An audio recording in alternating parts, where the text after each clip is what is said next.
Brought you by Meghdoot herbal. मुझे diabetes है। मेघदूत मधुशून्य ये हाई ब्लड शुगर और ब्लड प्रेशर को कंट्रोल तो करता ही है, साथ में ये मुझे काफी एनर्जेटिक रखता है। मेघदूत मधुशून्य खाओ, फिट एंड फाइन हेल्थ बना।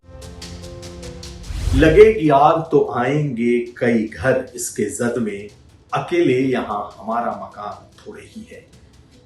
राहत इंदौरी की बेहद ही मशहूर शेर की ये एक ऐसी लाइन है जिसकी तपिश अब खुद बीजेपी के नेता कार्यकर्ता महसूस करने लगे हैं। जी हां, दो उदाहरण सामने आए हैं।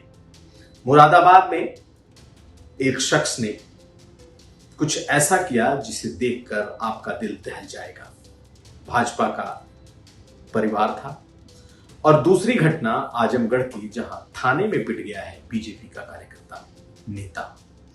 ये दोनों खबरें हम आपको बताएंगे। इसके अलावा यह भी जानिए कि योगी सरकार का शिक्षा विभाग, बेसिक शिक्षा विभाग आखिर मर्जर को लेकर, स्कूल मर्जर को लेकर कैसे बैकफुट पर आ गया है, क्या बदलाव होने जा रहा है, ये भी हम आपको दिखाएंगे। तो ये खबरें आज का यूपी में। नमस्कार, मैं हूं कुमार अभिषेक, आप देख रहे हैं यूपी तक। हम हाजिर अपने न्यूज शो आज का यूपी लेकर। अगर खिलाफ हैं होने दो, जान थोड़ी है, ये सब धुआं है कोई आसमान थोड़ी है। लगेगी आग तो आएंगे घर कई जद में, यहां पर सिर्फ हमारा मकान थोड़ी है। यह शेर आज इसलिए सबसे ज्यादा प्रासंगिक है क्योंकि बुलडोजर का रुख ये नहीं देखता कि कौन बीजेपी का कार्यकर्ता है और कौन उसका विरोधी। जी हां, हम इस बात की चर्चा इसलिए कर रहे हैं, ये शेर की ये लाइनें हमने इसलिए पढ़ी हैं क्योंकि उत्तर प्रदेश के मुरादाबाद में एक बीजेपी कार्यकर्ता के दुकान पर जब बुलडोजर चल गया तो उसने एक ऐसा कदम उठा लिया जिसकी कोई कल्पना भी नहीं कर सकता। जी हां, मंडी समिति की तरफ से मुरादाबाद में बुलडोजर चलाया गया और जो मंडी परिषद होती है, मंडी छावनी होती है, जो मंडी हर जिले की होती है, वहां पर दुकानें होती हैं। और इस दुकान पर चेतन सैनी नाम है, इसके पिता की फलों की दुकान थी और जब बुलडोजर एक्शन हुआ तो इस शख्स का भी दुकान उसके जद में आ गया। इतना दुखी, इतना तकलीफ कि इस शख्स ने एक सोशल मीडिया पोस्ट किया कि अब सब कुछ खत्म हो गया है और उसके बाद इसने खुद को ही खत्म कर लिया। आप देखें तो इसके मूल में सिर्फ और सिर्फ इतना है कि मंडी परिषद में जो दुकानें थीं वो अवैध थीं, लेकिन बुलडोजर चला कब? बुलडोजर चला तब जब मंडी परिषद के सचिव के साथ बदसलूकी हो गई, मारपीट हो गई और उन्होंने इसकी शिकायत प्रशासन से कर दी। और मंडी समिति के लोगों ने इस परिसर में मौजूद जो दुकानें थीं, जो टीन शेड थे जिसमें लोगों ने अपनी दुकानें लगा रखी थीं, उस पर बुलडोजर चलवा दिया। लेकिन इसका हश्र क्या हुआ? प्रशासन ने बुलडोजर लगा करके दुकानों को तो गिरा दिया, लेकिन एक शख्स इस दुनिया में नहीं रहा। जी हां, चेतन सैनी नाम है और इसने जो कदम उठाया वो रूह कपा देने वाला था। हालांकि उसका जो सोशल मीडिया पोस्ट है वो सब कुछ बयां कर रहा है, लेकिन एक खास बात भी जान लीजिए कि इसका परिवार, जिसे कहते हैं कट्टर भाजपाई था, इसका बड़ा भाई वहां का मंडल बीजेपी का मंत्री था। लेकिन बुलडोजर न तो बीजेपी देखता है और ना ही विपक्ष। और ऐसे में जब रोजी रोटी पर बात आ गई और जब दुकान बुलडोज हो गया, यानी कि उसे ध्वस्त कर दिया गया, तो फिर इसने जो कदम उठाया उसने पूरे उत्तर प्रदेश में कम से कम एक ये मैसेज डाल दिया कि देखिए, ये बुलडोजर ना तो धर्म देखता है, न जाति, और ना ही जो लोग बुलडोजर पर खुश हो रहे हैं उनके लिए भी ये एक मैसेज है। डिप्टी सीएम ब्रजेश पाठक मुरादाबाद में एक कार्यक्रम में मौजूद थे, लेकिन जब पता चल गया कि उनके कार्यकर्ता के घर पर बुलडोजर चला और बुलडोजर के बाद उसने एक ऐसा कदम उठा लिया जिसमें उसकी जान चली गई, तो वो सीधे भागे भागे उस कार्यकर्ता के घर पहुंचे। लेकिन तब तक सब कुछ खत्म हो गया था। मंडी परिषद में उसकी दुकान बुलडोज हो चुकी थी। ध्वस्त हो चुका था और उनका कार्यकर्ता, उसका भाई चेतन सैनी इस दुनिया में नहीं था। सुनिए, जब उसके घर पहुंचे तो क्या दृश्य था और उन्होंने अपनी ही सरकार को लेकर डिप्टी सीएम ने क्या कहा, देखिए। ये दुखद घटना है। सरकार पीड़ित के परिजनों के साथ खड़ी है, इंसाफ होगा, कोई भी दोषी बख्शा नहीं जाएगा, हर स्थिति में न्याय मिलेगा और सरकार पूरी तरह से पीड़ित परिवार के साथ खड़ी है। पीड़ित परिवार का आरोप है कि कल जो है मुझे पूरी जानकारी हमने अधिकारियों से भी लिया है, स्थानीय विधायक जी से, जनप्रतिनिधियों से भी लिया है। जो भी दोषी होगा कड़ी कार्रवाई होगी। तो पहले तो सोशल मीडिया पर जो उसने लिखा कि सब कुछ खत्म हो गया, यानी कि बुलडोजर जब चला तो उसकी रोजी रोटी खत्म हो गई और वो इतने सदमे में था कि पिता की दुकान जब खत्म हो गई, और उसमें भी दोष किसका, अगर देखा जाए तो मंडी समिति के सचिव के साथ दुर्व्यवहार हुआ या उनके साथ मारपीट हुई, उसके बाद सीधे प्रशासन ने आओ देखा न ताओ, बिना कोई नोटिस के, ये जानते हुए कि इस अहाते में बहुत सारे लोगों ने अपनी दुकानें बना रखी हैं और ज्यादातर मंडी परिषद के भीतर जो दुकानें होती हैं उसमें कुछ अतिक्रमण की भी होती हैं, कुछ जो फलों के जो दुकानें होती हैं लोग टीन शेड लगा करके भी लगाते हैं। लेकिन एक घटना के बाद ऐसा प्रतिशोध लिया गया कि सारे दुकानों को बुलडोज कर दिया गया। सरकार के लिए बुलडोजर करना आसान है, लेकिन क्या उस शख्स की जिंदगी लौट सकती है? माना कि उसकी दुकान गलत थी, रही होगी, लेकिन उसने जो कदम उठाया है उसने पूरे प्रशासन को निशब्द कर दिया है। जवाब नहीं है किसी के पास कि आखिर इस तरीके का कदम क्यों उठाया गया। क्या नोटिस दिया जाना नहीं चाहिए था? हालांकि इनके पास ये आधार होता है कि हम बहुत पहले से हम लोगों ने नोटिस दे रखी थी, लेकिन उसकी जान को कौन लौटाएगा? और उससे भी बड़ी बात ये कि बुलडोजर ये नहीं देख रहा कि वो क्या भाजपा के मंडल के मंत्री का भाई था जिसने ये कदम उठाई है।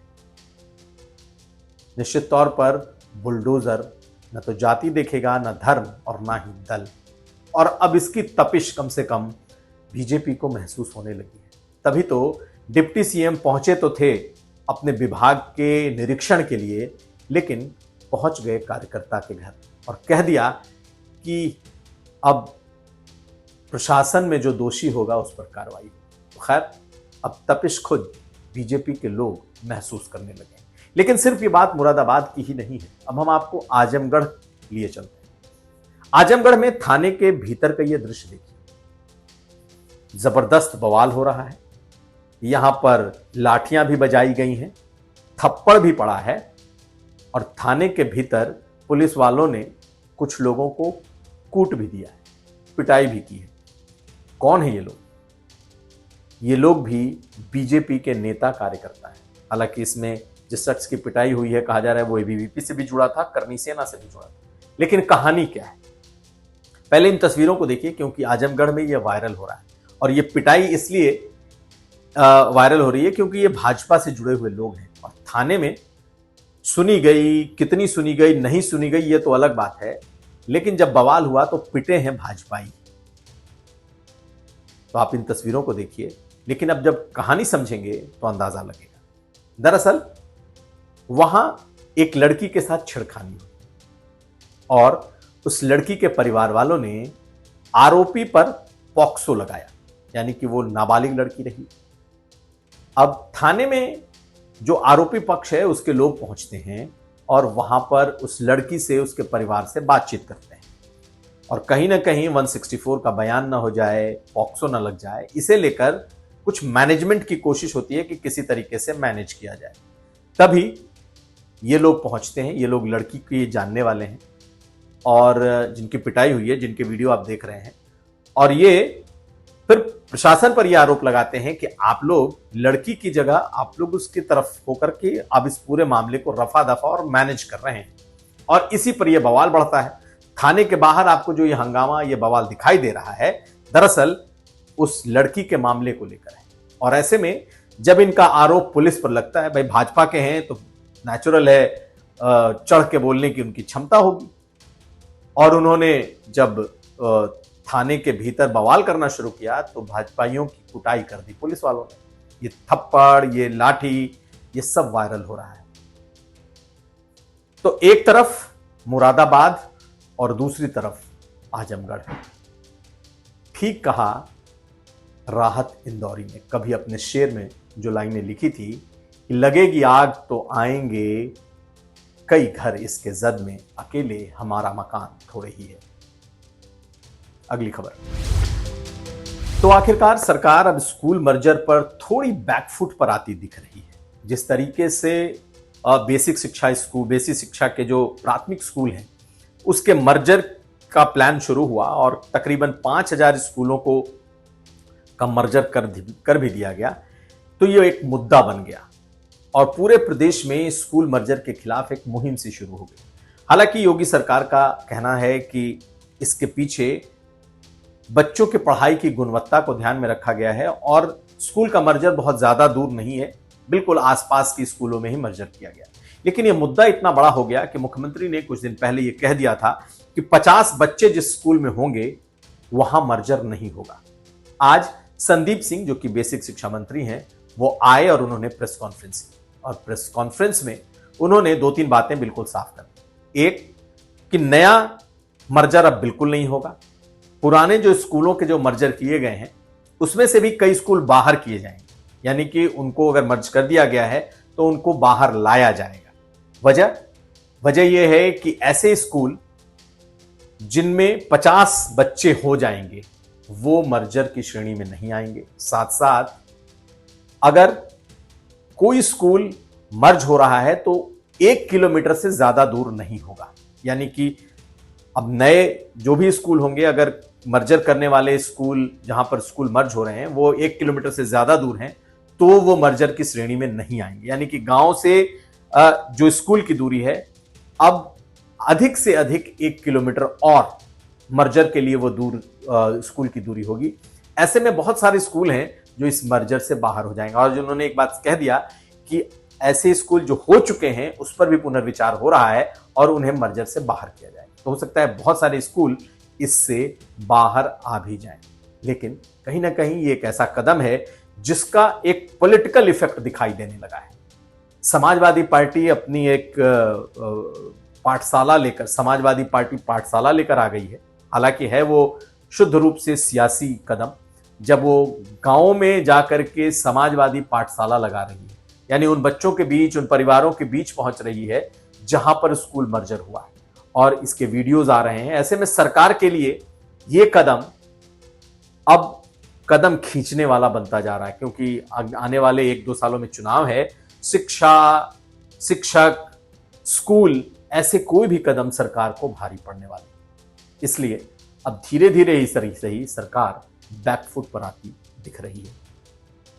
और आखिर में हम आपको रवि किशन के संसद में दिए हुए उस बयान के साथ छोड़े जाते हैं।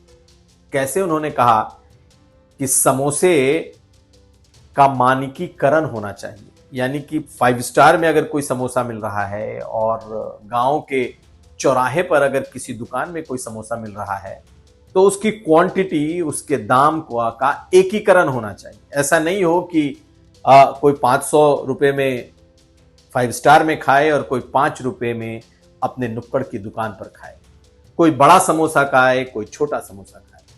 तो उनके इस संसद में दिए गए बयान की खूब चर्चा हो रही है। चर्चा से कहीं ज्यादा उनके इर्द गिर्द बैठे लोगों ने भी क्या कहा है सुनिए।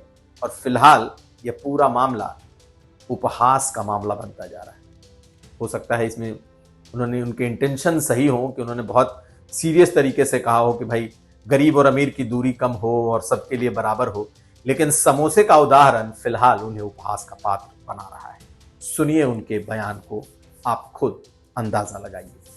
मूल्य ग्राहकों से लिए जाता है। कहीं 5 स्टार में बड़ा पाव खाएंगे, अब मुंबई में अलग है, 5 स्टार में जाओ उसका अलग है। कहीं समोसा यहाँ चांदनी चौक पे सस्ता मिलता है और कहीं गोरखपुर में मिलता है तो गोल बाजार में अलग। हर जगह पे 5 स्टार होटल में उसका रेट ज्यादा हो जाता है। कहीं कटोरी भर छुट्टा में दे देला, कहूँ बड़का मिला ला, कहीं छोटा समोसा मिलता है, कहीं बड़ा मिलता है। ये आज तक हमको भी समझ में नहीं आया। किसी ढाबे में तड़का दाल 100 रुपए में, किसी में 120 रुपए में, किसी में 250, किसी 400। बस, धन्यवाद महोदय। बड़ा समोसा दिलवाइए सर, धन्यवाद। तो ये था आज का यूपी। हम कल फिर हाजिर होंगे। आप हमें दीजिए इजाजत। देखते रहिए यूपी तक। अगर वीडियो अच्छा लगे तो लाइक करें, शेयर करें और यूपी तक को सब्सक्राइब जरूर करें। शुक्रिया।